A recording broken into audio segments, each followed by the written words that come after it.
Our first president began his administration much as he lived his life, very quietly.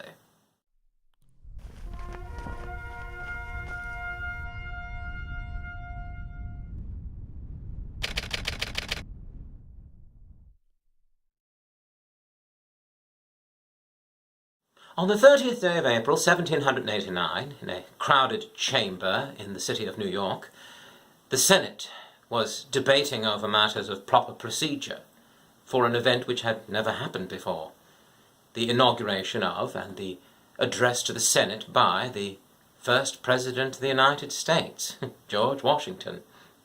I myself was concerned over how I should address myself to the President, as President of the Senate or Vice President of the United States, whether or not we should be standing or sitting for the address. There was truly no ceremony to stand upon. And it was a late start for us, in many ways.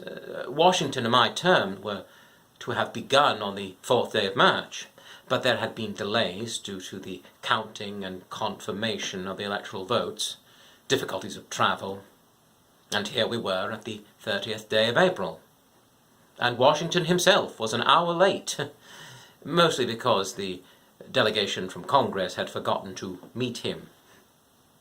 But a bit before 2 o'clock, President George Washington entered into the Senate chamber, and I, in my errant nervousness, made some grand statement to the effect of, "Now you shall take the oath of office." And we made our way to the balcony of the Federal Hall, where Robert Livingston, our fellow delegate from the Continental Congress, now the New York Chancellor, administered the oath. It was very simple, very quiet. Afterwards, Washington kissed the ceremonial Bible.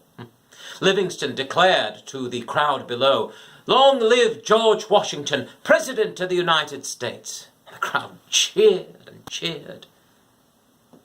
And then we made our way into the Senate chamber, where the newly sworn president addressed the Senate for the first time.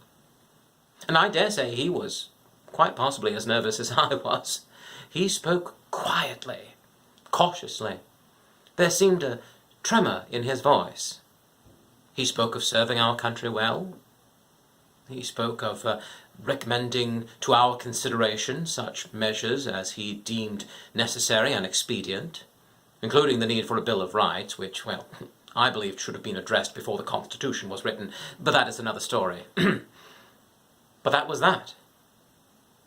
We had a service at St. Paul's Cathedral afterwards, and then our newly sworn president went home for dinner.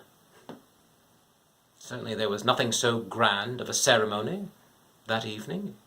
It was simply a quiet beginning of a new chapter in our new country's history.